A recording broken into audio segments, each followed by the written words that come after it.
I'm Mark Ellwood, and you're watching the Break It Down show.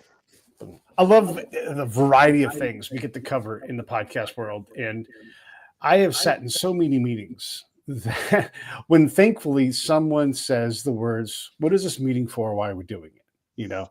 And then another person who I love to hear is, "This meeting will be 60 minutes or less. As soon as the work is done, we will be done." Right. But I've been in meetings in the Army where, like, can I get up to go to the bathroom? I'm going to take a nap. We've been in it for so long. And I just open up meetings just because when you sit in a lot of organizations like I did, because a lot of times the Army would rotate over the top of me and I'd still stay there and I'd watch how they did the military decision-making process. And even though it's like this doctrinal process, right, they all did it differently. It's sort of like being a Catholic. They all did their decision-making, how they did it. And when they tried to get things done, not a lot of difference between loose, like that, if you use religious terms, like, you have your Methodists and you have your fundamentalists and you have your hippies, they all did things. None of them really reliably succeeded at the things they needed to do. And a lot of what I did was try to yank that organization, even though I was a spy. I tried to yank them in the right direction because I knew I had learned from watching them internally how they communicated, how they operated, and where I could best help them. So in a lot of ways, I was, akin to what you do, but with a threat of violence and warlords and all that kind of stuff. Thanks for coming on the show, man, by the way. Happy to be here. I've never heard someone talk about religious differences in terms of how you run meetings, but sure. Yeah. Well, you have the guy. So there's a process within the military decision-making process where you give courses of action, and they must be distinct, right? And you must have meetings to discuss each course of action, and they must be weighed. And there's all these steps. And when you do this whole thing, you're like, how do you guys get anything done? Like, there's so many meetings. And so, there are people that cut the fat and they're like, we don't need to do all this stuff. We need to, and then it's like act. And they iterate through action. They all get to the same place though. There's this thing about meetings. People, I hate meetings, meetings, this, that, whatever. And look, first, we work in collaborative work. There's very few people that work on their own. Maybe some fine artists, I suppose, farmers. I mean, there's some jobs you're working on your own, but in knowledge work and in military, we work collaboratively and we bring different people together, a diversity of ideas, diversity of backgrounds, and that's the strength. It's also the challenge because not everybody thinks the same way. And that's a good thing. You want those diversity of ideas. So I don't like people who poo-poo meetings. Indeed, some aren't too well run, but here's my tip or my philosophy is that everyone who attends a meeting has the right and the responsibility to improve the dynamics of the meeting. Everyone has the right and responsibility to improve the dynamics. So if the meeting doesn't start on time, you can say, gee, it's 2:00, shouldn't we get started? If things go off track, you can say, gee, we seem to be digressing here. Should we get back to the agenda? Nobody ever got fired for improving the dynamics of a meeting. Now, maybe you can't make the decisions. Someone else is going to make the decision, but you can improve the dynamics. So do everything you can to improve those, starting on time, asking for an agenda, staying on track, clarifying what was just agreed. Wait a sec, we went around a bunch of different ideas. Can we just confirm what we agreed on there? And that's how you improve the dynamics. So you go away not going, oh, it was a horrible meeting, but rather you did something to make a difference. Yeah, man, you said a lot right there. and you're always getting something done. The military has a lot of these goofy kind of, and I'm using military as an example because it's a giant organization. It's matrixed out as hell, and it's very complex and hard to run efficiently because you need to look. You have that Jordanian colonel over there, and even though we just talked about a bunch of American stuff, that Jordanian colonel's here for a reason, and we haven't even thought about him yet. Oh my God, what do you have to say? And you're like, oh, we brought you in an hour too late. We should have talked to you for the. Wait, what do you mean this is actually your meeting, Colonel? And then find out the Jordanian colonel's like, I called this meeting and you guys just wouldn't shut up. right? Like, and so these things happen a lot in the military as we try to understand like how to get things done. But the entire time, the military is doing things. And one of the things that makes it tough for anybody to deal with the military is it's just this gigantic Leviathan, like bigger than a Leviathan, and just going to go in one direction, whether it's good or not, and you're not going to stop it. And so a lot of our work is just being the Leviathan. Well, I thought a lot about why meetings are held, and I came up with a very simple formula.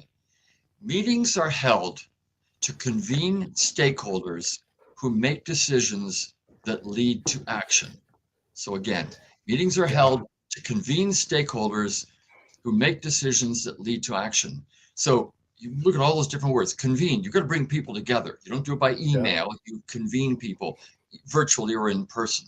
Stakeholders, these are people who have some skin in the game. They're responsible. You don't bring in outsiders, but people who can make a difference.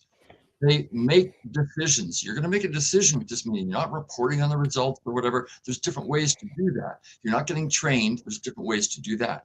But you're making decisions that lead to action. After the meeting, something's going to happen that maybe was different from before. And somebody's going to go away and do something differently based on those decisions that were made. That's why you hold meetings. If you say, well, we have a regular meeting to update everybody, that's not really a reason to have a meeting. You can do that by sending reports out via email. Well, we're training people. That's a workshop. That's not a meeting. We need to announce something to employees. All right, that's an announcement. The one exception might be a daily hub. I teach skiing part-time on the weekends. We get everybody together, and there's a couple announcements that happen about trails that are open or whatever, or when the training session is. So a daily hub is to communicate information. That's a little bit different, but most meetings, as I said, making decisions that lead to action. Yeah, no, that's great. And blending those meetings, again, I'm using the military just because I've been in a lot of meetings in the military, and you're right. There are good meetings, there are wasteful meetings, there are necessary meetings that just have to be 4 hours long because we have the commander for this 4-hour block, and the rest of the other 20 hours of the day, he is not going to be in this meeting. And so it becomes a mentoring meeting. It becomes an update meeting. It becomes a hub meeting. It becomes, and so you're just like, and then also roundtable person, and so it's like this, all of these different things have to get done. And so it is the best mechanism for that convening aspect of it. I want you to address that, and then let's come back and remind me to ask you about stakeholders. I think you said a 4-hour block. Look, I conduct corporate time studies. Employees use my TimeCorder devices. Here's one for those who are watching, and they track their time for a couple of weeks with them. We can talk about the data in a few minutes. The average meeting time in terms of knowledge workers that I've measured is about 46 minutes or so. If your meetings are much longer than an hour, that's too long. Okay, there are some exceptions. Workshops, strategic planning meetings, those would be exceptions. But normally it should be around an hour, and aiming ideally for about 45 minutes, 46 minutes. Yeah. That's the average. If they're going on longer than that, somebody hasn't organized that meeting properly. So that's what you want to be aiming for. Within that organization thing, we often do a meeting to prep for the prep meeting to have the actual meeting, right? And again, this is because it's high stakes. We're going to go talk to the boss. The boss has an hour. He has 46 minutes. And so every section is practicing because we know we have to practice for the big practice. And so you sit there and you wait because everybody's got their little 10-minute block or whatever it is. And because there are so many blocks that I was describing, you have the electronic warfare officer, you have that Jordanian colonel, you have the SEALs, you have Pete, you have all these different people that have to say their thing. So the boss can sit back and go, oh, it's pretty good, and then pick a direction, right? It takes more time than that. And then organizing it, I don't know, for units that are very fundamentalist, I don't know how you get all of that work done in less time. Well, because those 10-minute chunks that you talked about, I'm going to guess a lot of those are, here's what we've been doing. Here's what we're working on. Here's what Mhm. we're about to do. That's not decision making, that's reporting. And so then you say to yourself, how can we get that reporting done? Because people want to know what's going on. But that's not Mm. effective use of a meeting.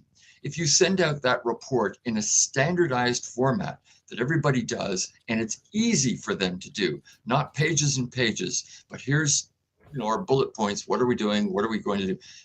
Have a standard format, then everyone can review that in advance of the meeting, so that the meeting isn't somebody presenting information, but rather it's a collaborative discussion.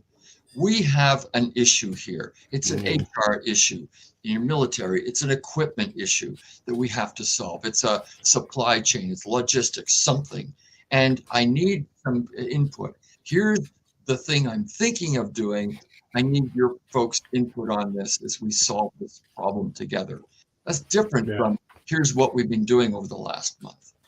Sure, sure. And the military has current operations. This is just offices that are, and this is brigade level, 5,000 people. Maybe you have a little bit of a current operations, future operations vibe.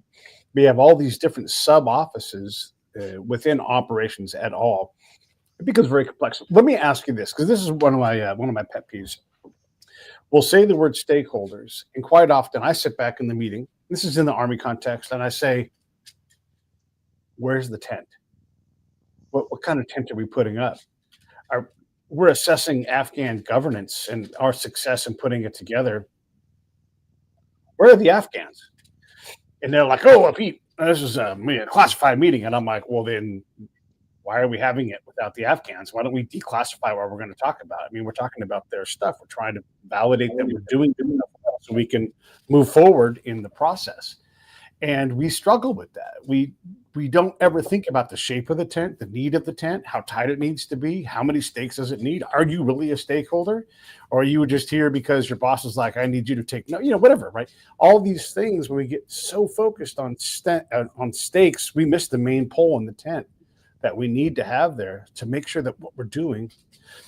How many big corporate meetings are like, "Hey, let's make sure we have some end users here, some like StreamYard, the company I'm working with right now, right? How many meetings have they ever invited me to so they understand exactly what I need?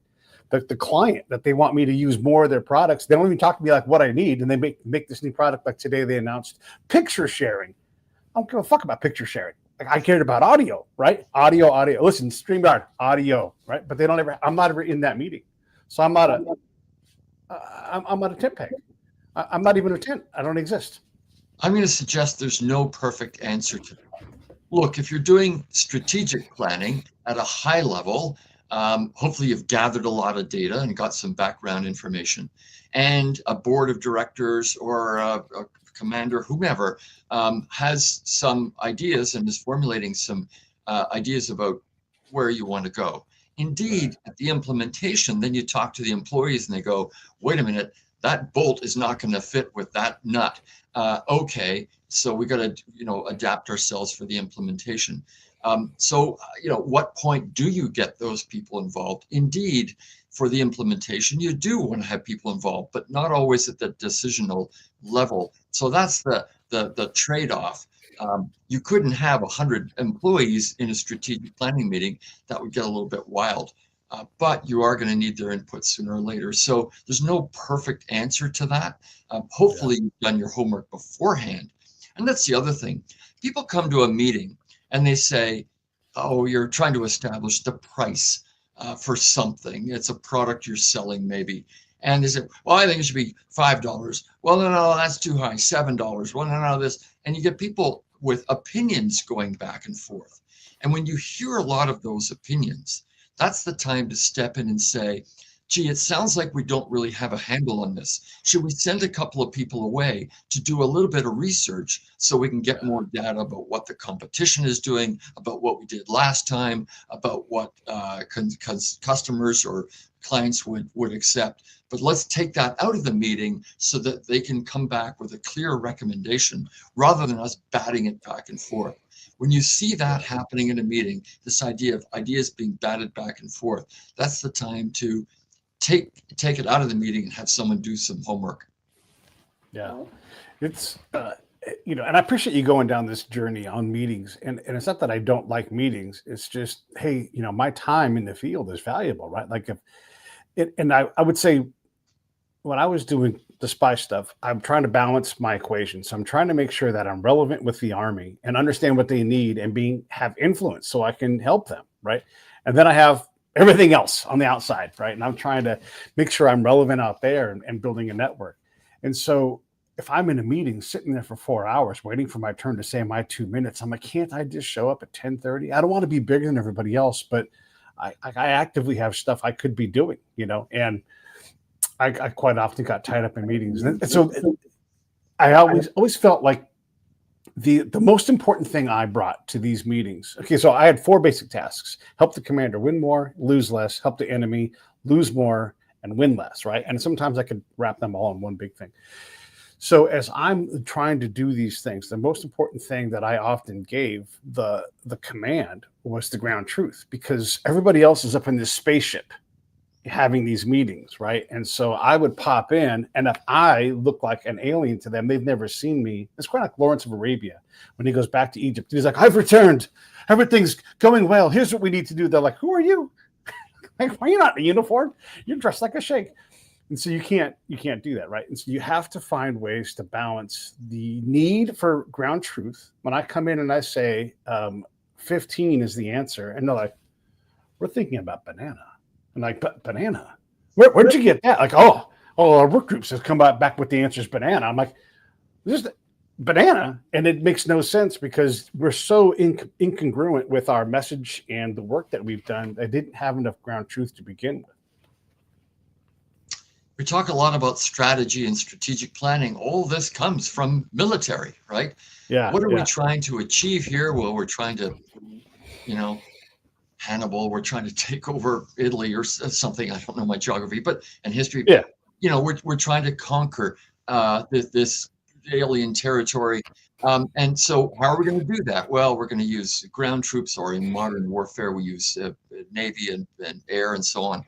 Okay, but then how do we get down to tactics? The tactics are the individual soldiers and what the platoons are going to do and so forth. So strategy comes from military and warfare, and learn a lot from that. Don't get caught up in little tactics if the overall goal is not clear and if the general strategic approach is not clear. Mm-hmm. And to go to World War II and look at that, and it's interesting if you look at the Allies, they didn't go into France right away. They went for the soft underbelly of Europe. Well, they started in Africa, then they went up through Italy, right? They had to conquer that first, and then eventually went to D-Day and Normandy. That's all strategic stuff. And you probably know the quote, like, amateurs talk about tactics, but if your tactics don't tether and advance your strategy, you've got a tactical problem that you've dismissed. And so I routinely go, okay, great, but how are you actually going to accomplish that? How many of those individual tasks do you have to do well in a given day across the nation, across a corporation? If your drug reps are going out and they're not reliably getting doctors to prescribe your drug, well, where the problem is, and you can work on those tactical things. But if you don't ever even consider that the main problem is not the fact that they're not trained properly to sell something, but there's some other ground truth factor that doesn't have to be if it's real. Let me give you an example. Okay, so in the military, we have this blimp, and it's called the aerostat. It's got cameras, and it can see things, infrared and all this kind of stuff. And we think it's just the greatest thing ever, right? And we think it's like this benign thing that just gives us an advantage because we can see over the fence, right, in a way that nobody else can. Well, here's what happens in Afghanistan.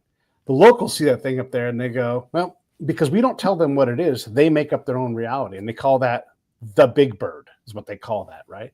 And the men go, that thing has X-ray vision, and they can see our women naked.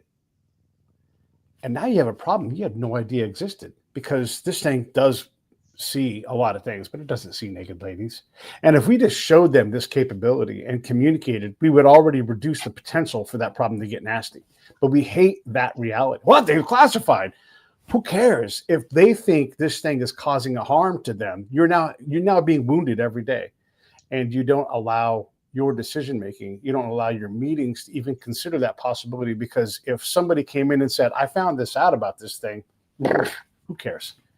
Meanwhile, you're losing that part of the fight every day, because the enemy now controls that narrative and can say whatever they want. We refuse to even acknowledge it exists. We do this with religion as well, where we act like religion's not a thing because we have a separation of church and state, but you go to these places. So I'm giving you examples of ground truth because there's a big piece here that we seem to miss in corporations, where engineers come up with tools, but no one's asked anybody if they actually need that tool. Yeah, so this comes to communication, right? We're agreed on our goal, we're agreed on our vision, we're agreed on our strategies, but have we communicated that effectively? And what you don't want to hear is, well, we weren't informed, or nobody asked us or anything. And that may happen. So you have to work hard to ensure that you're engaging people at every step of the way. And that doesn't mean inviting them to all your strategic planning meetings, but at some point you have to communicate what that new direction, that new vision is, and then that finds its way down to the troops, customers, the employees, and so on. Communication is not easy to do, but it does have to be part of the process. Yeah, man, for sure. And again, I appreciate you indulging my whole beginning here with meetings, because it's something we have to deal with, and we're all trying to do it better, but sometimes you just got to sit through a nasty meeting. And sometimes you go through a meeting, like, we didn't cover enough. And so certainly felt all those things. What do you want to bring up next? I took over the whole first third of the show. What do you want to talk about? Well, some of the research that I've done, I mentioned the TimeCorder device, mm-hmm. and how we lend that out to employees. So the way this works is you turn it on, and every time you begin a new activity, you just press a button. It works like a series of stopwatches in reverse. So instead of the time ticking down, it's ticking up. And instead of having two activities for two opponents, you've got, dozens of different activities. It's easier to use than an app. It's actually a little less complicated to use than a doorbell, because it gives you audio, tactile, and visual feedback. It's better than an app because it's tracking the things you're doing on your phone. We did a project with a government unionized employees. They would never have allowed us to, they were going to download my app and put it on their personal phone and so on. Right. They would not have gone for that. So they liked the idea it was a separate device and it wasn't attached to the phone. And it doesn't run out of batteries. It's always ticking, giving feedback. Anyway, so people really like using it. We get a 94% participation rate, which is unheard for employee feedback. But anyway, that's the background. I went through 35 years of research. I've been doing this, and I was curious about how women and men's time differed at work. We know a lot about their differences at home, that women are more responsible for domestic activities such as cleaning and childcare and shopping and so forth, laundry. So I thought, well, what do we know at work? So I went through my database and separated men from women. All the Susans were in one group and all the Jameses were in another group. And so I wanted to look at differences between men and women. And I concluded, based on 4 major findings, we can talk about those in turn, that women are in fact better at managing their time at work than men. What is the root of that, do you think? Is that genetic? Is it cultural? What do you think it is? Well, I'm just reflecting the data. There are a couple of things. So for instance, first of all, women work fewer hours than men. These are knowledge worker jobs. Not factory workers, that sort of thing. They're people doing customer service and sales, and they're managers and such. So men work about 48 hours per week, and women are about 45 hours. And that includes personal time of about 2 or 3 hours or so. So you said, what's the root? Well, there's 3 possible roots. root causes, I guess. The first is what we know from the domestic time use study is that women, as I said, are more responsible for childcare and such. Well, guess who's got to get home to pick up the kids from daycare? It's women, it's mothers, right? So they need to be more efficient at work so that they can get home to do those domestic activities. The second is that mothers will tell you that their jobs are complex. They're taking care of kids and driving them and making dinner and so forth. It's possible that those kinds of skills they learn being a mother are transferable to the workplace. So there might be some of that. The third is a bit of a wild guess, and I didn't spend much time on this, but there are some possible brain differences as well that separate men from women. Not tons of evidence on that, but if women think differently about spatial concepts or organizing, and men are better at, math or whatever. And again, there's not tons of evidence, but there might be some brain differences that suggest women are better at doing these time management. Right. So I kind of left that alone for other people to look at. But I'm just reflecting what the data says. So again, that first of the four findings was that women are working fewer hours than men overall in knowledge worker jobs. Quite often when we have these findings, we'll make this statement: women are more organized, or whatever it is, right? And that the point is to cause a sensation so people click and they read the thing. I know you're not doing that, but then when you dig in, like you look at the actual academic research, you read the abstract, maybe you read the conclusion, you find out that the difference is 0.05, and you're like, oh, gosh, how much of a difference is it, right? Or like when you see the statistical variance played out in a chart, you'll see that there's quite a bit of overlap, and then the men peak here and the women peak there.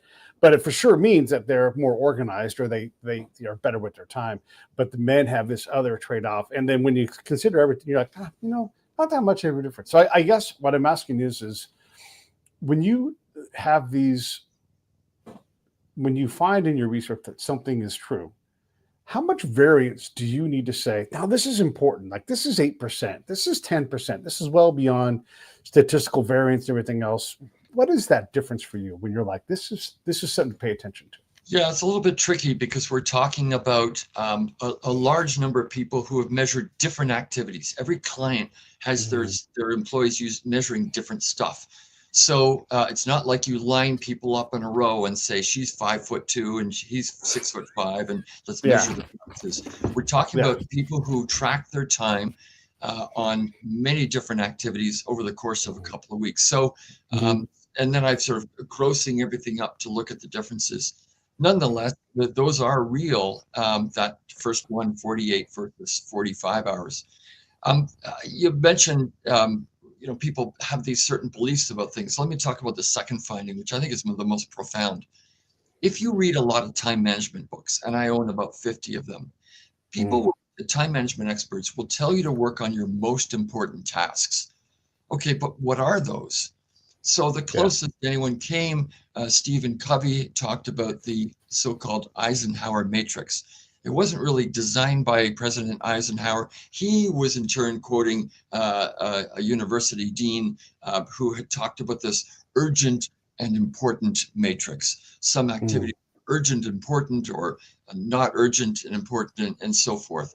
And that's a useful diagnostic tool to understand where your time is going. But it's not a very good planning tool. The reason is you don't know what urgent things are going to happen later today. You don't know if the roof is going to cave in or a customer calls up with a complaint. So you can look at how you're spending your time, but it's hard to predict where you need to be. So Covey, for instance, talks a little bit about the quadrant of important and not urgent. That's quadrant 2, where you want to be spending your time. He mentioned relationships and so on, but even he didn't define it. So I thought, let's try and define that for once and for all. So when I do these time studies, I do happen to ask people, what are the most important things you need to do in your job? So if you ask salespeople, They'll tell you, I process orders, I service customers, I prospect, and so on. So you look at what's the one response there that comes out above the others. For salespeople, it's prospecting and selling. For managers, it's managing staff and coaching and leading. For customer service reps, it's providing customer service and so on. So, okay, if those are what people say are their most important tasks, all right, then how much time are they spending on those? So I was able to map one versus the other. And what I found is, on average, the time that people spend on their highest priority tasks is only 20%. Now, this might remind people of this Pareto principle, the 20-80 rule. It's a little bit coincidental. 20% is what people spend on their most important tasks. And you go, that's all? Well, sure. As a sales rep, you have to process orders. You have to go to travel to people. You got to take personal breaks. You got to go to meetings. But in terms of the selling time, actually, salespeople are a little higher than that. But on average, across a number of different job types, 20% is what people spend on their highest priority activities. All right, women are at 22%, men are at 18%. So women are working fewer hours and spending a higher percent of their time on their highest priority tasks. That's quite profound. And even the 20% is something no one's ever reported on. So now I've got that, and we can fill in that important, not urgent quadrant. You want to be aiming for, well, actually, if the average is 20%, what you want to be aiming for is about 30 to 35%. That's where successful people are. The average pulls that down. When you are talking about the performance of people based on gender, that is one way to sort people. You have other ways to sort as well. And we're talking about knowledge workers specifically here. So, there's already a variable. But what other, I mean, any kind of human analysis has to be multivariate, right? Because it's just, we are complicated people. We rarely are white and black. So what other variables are you considering when you're looking at knowledge workers and usage of time? I'm sponsoring a study on senior women executives, asking them to participate at no charge and track their time. And on that one, I'm gathering quite a number of variables: how many kids they have, their life satisfaction, the number of employees they oversee, and so on. For the general studies, I don't tend to get much information. People are hiring me to find out about their sales force, and I can't go in and ask about how many children do you have, or, are you married or single? So there's a limit to the variables I get in the overall studies. That's why I'm doing the senior executive women, and we'll find out more about what they're doing in some more of those variables. But clients just don't give me that much information. I know a number of salespeople, and quite often their complaints are, like, for example, like, we are a work optimization company, but our own workflow is terrible. Like, they don't give themselves the kind of shoes, the cobbler has no, cobbler's kids have no shoes. And so we see a lot of these things. Do you find that to be true with your work too? Like, are these organizations, failing their people with, let me say this a different way. A lot of times engineers will design a tool, and they'll say, hey, Pete, we saved you 600 hours. I'm like, you gave me a tool for something I didn't want to do in the first place.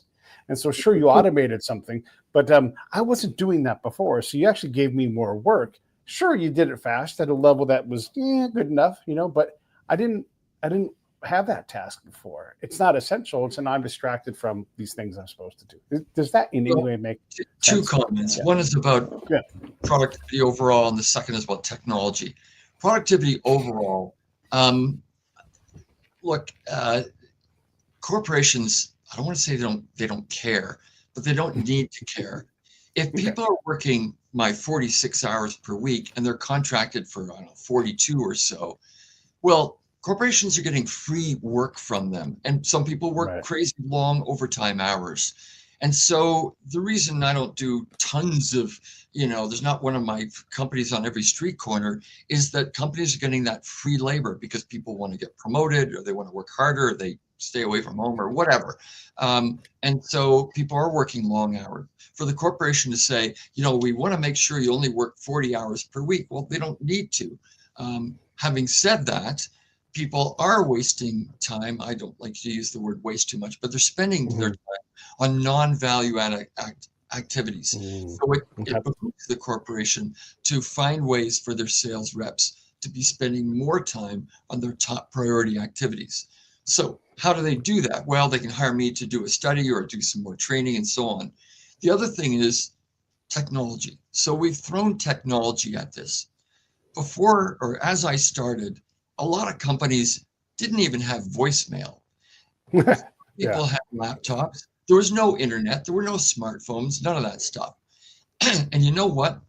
The amount of time people spend on non-value added administrative tasks back then is about the same as it is today. No, really. Wow. So about 25%. So indeed, if you want to become more productive, you can take those knowledge worker jobs and send them off to somewhere where the labor costs you less. You can automate some of those functions, and we've done that. We don't have bank tellers.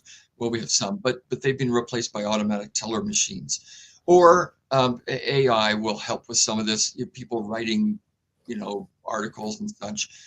AI can do some of that. But here's what I know.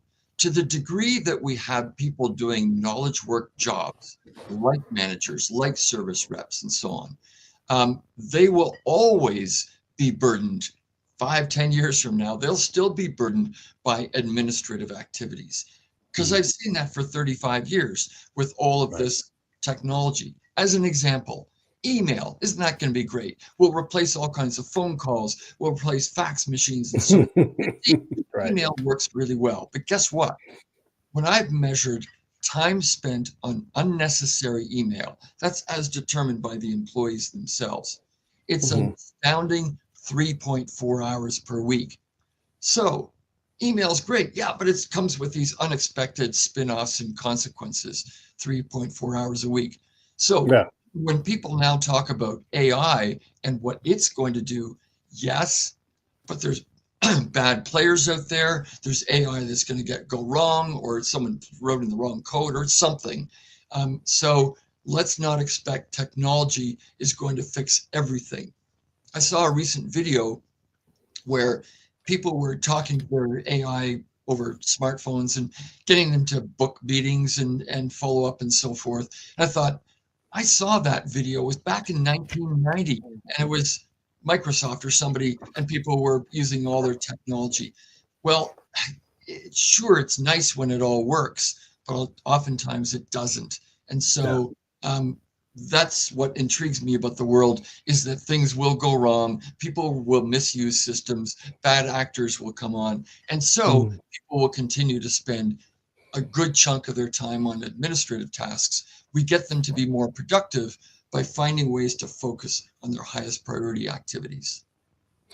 My buddy Brad was asking some questions about creativity, and again, like, well, corporations don't care, whatever. Okay, that's great. But it used to be that the ad business or other businesses just spent more time on creative work. And now illustrators are not being made obsolete, but it's going to be a lot fewer of them, because a lot of these tasks just don't require to pay someone to draw something incredible, right? And do we need incredible, or do we just need something that communicates that message clearly? And this picture does, and it's a pen and ink drawing done by a robot in 10 seconds or whatever it is. Well, we have a lot of these kind of things. Let me interrupt you there. Back in 1990 or so, everybody got access to graphic design programs. And so everyone could produce newsletters. They had all kinds of wacky fonts on them. Everyone could use picture editing software and so on. Yeah. Everyone became a graphic designer. But you know what? We still need designers and creative artists who have proper training in how to see the world, proper training on how these images work together and so forth. So you can do that stuff. It's like, hey, I can use AI to write a story. Well, yeah, but it's not a very good story. And maybe some people would argue with that, but just because we have those tools, we still need people to oversee the use of the tools and strategically define how and when they're going to be used. I think there's still a lot of room for humans for a good long time still to come. Yeah, for sure. And I don't want to give the impression that I'm not saying that, but what I am saying is you don't reliably have a team of artists, whether they're people of words, people of colors, whatever it is, working on giant ad campaigns. The ad business has changed, right? And it's not going to go back to the days of these large offices with people collaborating and really working on brilliant ideas. We just do different things now.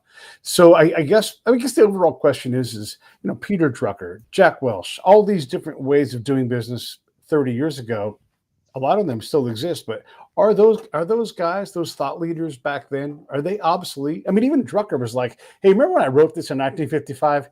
Never mind that. I was wrong. It's now this, right? So how much has industry changed in 30 years versus how much of it is the same? Look, the unemployment rate is not astoundingly high. And despite all that technology, we still get a lot of people doing a lot of things. So for instance, everyone who's involved in cybersecurity, that world didn't exist 30 years ago. So we've eliminated some jobs and we've replaced them with others. You mentioned media. Look, I worked for Procter and Gamble. We had television, radio, and a little bit of magazines. That was it for advertising. Now you've got so many different ways to advertise to people, online, billboards, and so on. And so it takes some smarts to be able to figure out which of those types of media that we need to use. So that's a new job that didn't really exist back then. So jobs will change and adapt. Back to Jack Welch and those, I don't think management theory has changed. And that is, here's the direction we're going in. Here's the goals we want to set. And how do we, where we started our conversation, how do we create strategies that will be effective? How do we implement those strategies? That hasn't changed much. And we're seeing how to go about that. Not wanting to get too political here, but there's a lot of changes going on in the United States and the government right now. And I'm fascinated to look at that and think about how do you affect change in a good way and make sure that the organizations will support that. And we're seeing some interesting dynamics there. I invite everybody to look at it, not from a political point of view, but from a change management and leadership theory point of view, and to see what's working and what doesn't work. And that's kind of fascinating. We've got a great case study in front of ourselves every day of the year. It's true. We know that there's going to be a lot of noise because change creates noise. And then you have the political thing. And so if the Democrats had won, there'd be a lot of complaining because there's always a lot of complaining. So try to tune that out. And are we pruning a tree that needs pruning or are we chopping it down because we're angry? And so it's going to be an interesting look. Any kind of change like this is going to be painful, right? And so we have to. Do we need it? Gosh, I don't know. It sure seems like that's possible, and it is very interesting to watch how it is all playing out. And then where do we settle? 5 years from now, what does the government look like? And is it a better machine, or is it still kind of just the thing that it does? I don't know, but it's definitely interesting. Well, back to that, right? What are core principles? And so every country, people can ask themselves, what is it that we want our government to do, starting with core activities? And I suspect if you ask people, and I have asked people, what do you want them to do? You end up with a list that keeps growing and growing and growing. Well, you want this thing done. Oh yeah, for sure. Well, you want that done. Oh yeah, that too. And you end up with a list that's fairly long because people want certain services done. They want certain types of activities protected. And so it's kind of hard to prune when you've got people wanting a core basket of services that they want delivered. Yeah. It's so true. Here in America, U.S., on our side of the world, I often say, if the next president comes down the line and says, we are going to implement the greatest medical program this nation's ever offered, and everyone, their condition will be better at the end of this thing, but I need you all to get in this line to approve it. There'll be nobody in that line. They'll be like, well, no, not my medicine. Hey, you don't want to, we want change, but we don't want our stuff to change. We want to have no pain and everything else. And so, yeah, this is going to cost you 80% of your income to do all these things that you just had in the list. Hey, hold on. Like you said, don't forget about the trees. No, it's like, oh man, yeah, it never stops. It's yeah. Well, I mean, Okay, just to so get really specific, do you yeah, want safe food served in your restaurant? Well, right. how would you want that to be overseen? Do you want to leave it to the restaurant themselves to serve you, or do you want inspectors checking to ensure that the food quality that you buy at the supermarket or get served at the restaurant and there aren't rats running around? So that's the kind Yeah, of you ask people, oh yeah, yeah, we want that. Well, indeed, there are many types of those activities that form what a government should do. And again, we don't want to spend time on government, but it's yeah, rather yeah. what is the vision and what are the strategies, and then how do you go about affecting change? Is there so-called waste in government, or can we, be more efficient with that, or do we have to accept? So that's what fascinates me about how do you affect that change. Yeah. Yeah, and you can line up legitimate world class experts and have them do this on what direction to go, and that happens all the time. So, yeah, large organizations. Okay, so we got about 10 minutes left. What do you want to cover in these last few minutes? Well, I mentioned those two other findings from the men Yeah, versus please. women. One of the others is that women get things done faster. So you can look at the frequency with which they change activities using these TimeCorder devices, and the average is about 18 minutes. Women switch their activities every 16 minutes, and men are about every 22 minutes. So they're not just spending fewer hours at work, but they're getting things done faster as well. And that's across a variety of different types of activities. And the fourth finding, we, unlike other studies, I ask people, where do you want to be spending your time? Because if that's Mm, where you want to be, and this is where you are, that's where the gap is, and we want to close that gap. And if you look at the differences versus where people are versus where they want to be across a number of different activities, and you add them all up and look at the sum of the differences, women tend to be closer by about 3 hours per week, closer to their ideals than men are. So they are spending more of their time on their top priority activities and getting closer to their ideal times. So that's the fourth of those findings. The first was fewer overall hours. The second was more time on their top priority activities.